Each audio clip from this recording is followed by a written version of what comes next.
Good morning and welcome back to week 3. I hope that the last couple weeks have been good for you. So let's recap where we're at. So right now you should be eating basically just protein and vegetables. You've eliminated all the sugars from your diet. The second week we talked about getting the digestive system activated. You've started to support the stomach, the liver, the gallbladder, the small intestine, the large intestine. Well, the third step is to oxygenate your body. I've mentioned before that most of us have never read the user manual for our own body. The user manual tells us what we're supposed to do and how we're supposed to do it for these bodies to work and last a lifetime. One of the most important things is movement and the morning routine. For most of us, in the morning, the first thing is the alarm goes off and we just start running. A lot of us, we fuel up with coffee and donuts or some other just worthless high sugar food, and we don't realize the detrimental way that we start our day affects our entire day. It's so important in the morning to do a couple of things to activate the body. You see, sleep is our reset time. It's a time when we're supposed to renew. It is the natural detoxification of the body. We're sleeping, we're not moving, our body's going into a self-repair and self-healing mode.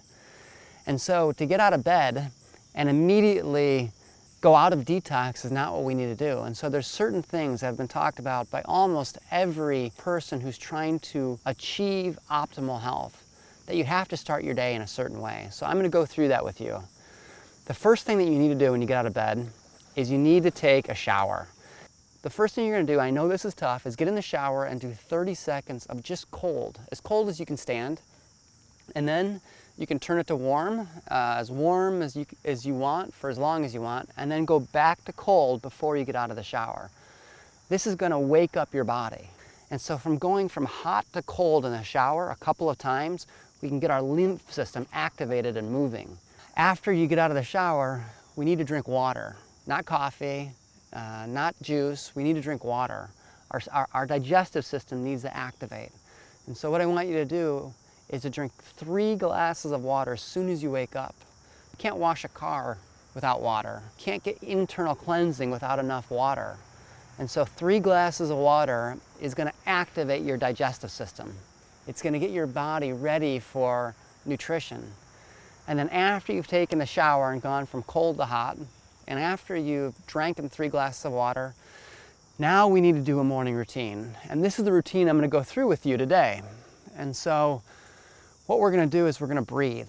We're going to oxygenate the body. Each of our cells, in addition to nutrition, which we've been doing over the last couple weeks, we need oxygen. And we need our body's system and structure to work. And so this morning routine, this deep breathing that I'm going to teach you is going to align the fascia. It's going to align the structure of the body. It's going to oxygenate your body. And this is going to set you up for being in a good mood all day long. It's going to set your cells up for being able to take up nutrition and oxygen. And you'll find that after you do this, that you're just feeling healthier. And I cannot say enough, this morning routine, which takes about 20 minutes, is essential to achieve your optimal wellness and whole body health. Okay, so let's get started. Now, what we're going to do is we're going to do hyperoxygenation. We're going to be breathing in and out rapidly. And there's a couple of rules that we need to do when doing this breathing activity. The first thing that we have to do, if you can, is breathe through your nose. Breathing in through your nose and out through your mouth is a wonderful way to detoxify the body. The second thing that we need to do is we need to learn to breathe with our diaphragm. We're not breathing with our chest. A lot of us want to breathe there. 80% of our breathing muscles come from right here. And most of us don't breathe with our diaphragm. And when your diaphragm gets tight and restricted, it creates tight spots around your back. It puts pressure on your liver and gallbladder and stomach so they can't drain properly. And this takes practice. But as you breathe in the nose, your hand should come out in the stomach, not in the chest. And breathe out with the stomach. In, the stomach comes out. Out, the stomach goes in. And what we're going to do is we're going to breathe 50 times rapidly. In and out, in and out. And at the end of that 50 repetition, we're gonna breathe out and we're gonna hold our breath as long as we can. And then we take a breath in, hold that as long as we can, and then we're done. As the oxygen is coming in the body and CO2 is leaving the body, we have this feeling of almost like we're in high altitude. And this is the oxygen getting into all of the cells of the body and the acid just being released. And then what we do is we breathe out and we hold our breath out as long as we can. We go into a less oxygen state. And so what that does is it dilates all of our blood vessels and our capillaries. And then when we start to breathe again, then we can get oxygen even further into the body. And so what I want you to do is at least 2 repetitions of this. I'm going to do this entire repetition with you. So let's do 50 reps, breathing in through our nose and out through our mouth. And then after we do that, we hold the breath out as long as we can. And then we take a breath in, hold that as long as we can, and then we're done. Okay, so here we go. Breathe in and out.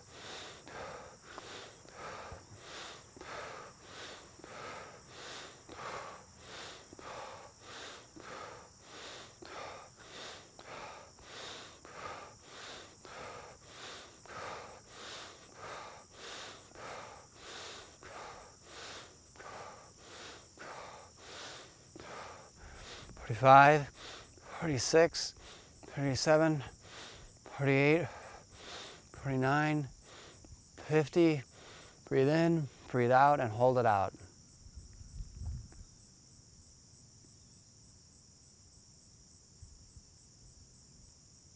It's good to time this, see how long you can go. I'm going to stop now, but you should be able to make it at least a minute. As I said, with practice, you're going to get up to 2 minutes. And once you can't hold it out as long as you can, and then take a deep breath in.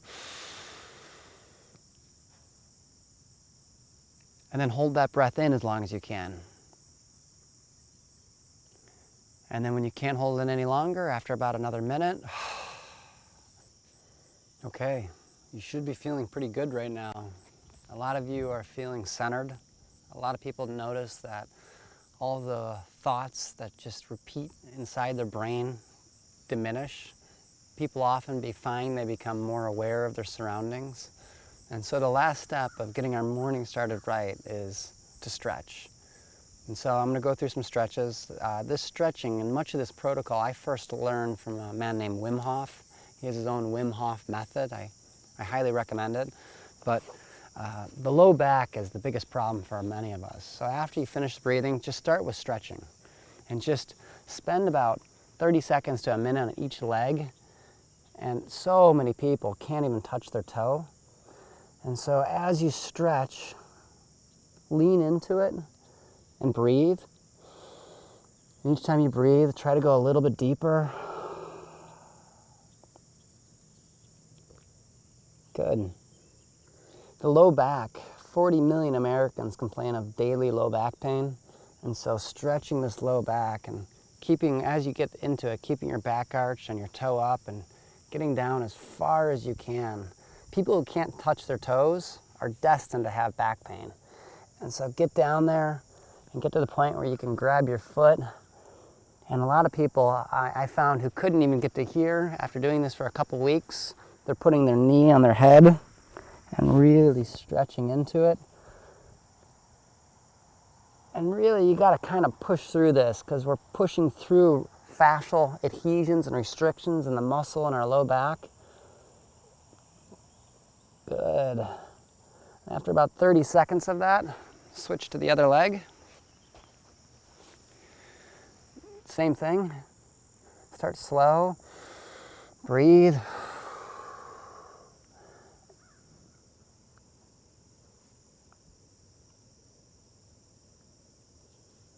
practice and see how far you can get with the goal of maybe even getting your knee all the way down, or your head all the way down to your knee.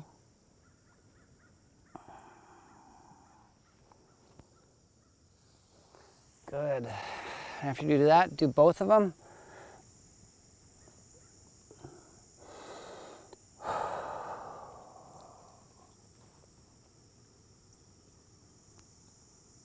And a lot of people feel restrictions as you do this, not just in your legs, but in your low back and your neck. And really try to let your whole spine just stretch down. And when you feel the restriction, breathe through it.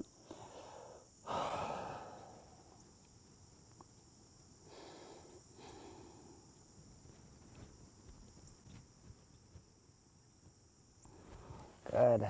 And after you get your hamstrings and your low back and the upper part of your neck stretched down as far as you can, then you're going to do a yoga move called the upward dog. So a lot of people get disc bulges, and disc bulges are always because the disc moves backwards into the spinal cord. And so if we can push our disc forward like this, and we can stretch, what we're doing is we're pushing the disc forward and we're getting all the pressure off the spinal cord. And with this, you want to extend your head up and back as far as you can. And so stretch it way back there. A lot of people will feel pops while they do this. And everybody in the beginning will feel uncomfortable places. In the upper back, in the low back.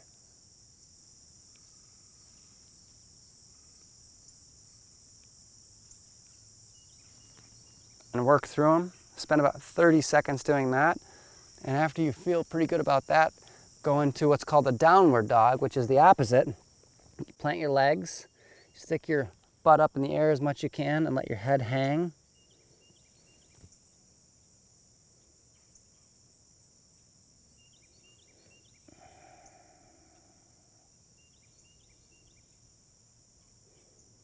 Good. And so you're going to do 2 rounds of that as well. Each leg, both legs, upward dog, downward dog. And then you're done. A lot of people find that they want to either go exercise. Some people find that they're so centered they want to spend 10, 15 minutes in meditation. Other people are ready to just go start their day. But if you can put in this 30 minutes, again, you wake up, you do a cold shower, and then a hot shower, cold shower. This gets your lymphatic system moving. You drink some water to try to get a lot of the acid moving. You activate the digestion. You breathe and you hyperoxygenate the body, and you let the lungs get all the excess carbon dioxide out. And then you stretch. I guarantee you're going to find that you're going to have a much better day. You're going to find that you're happier. You're going to find that your healing is going to progress at a much, much more rapid rate.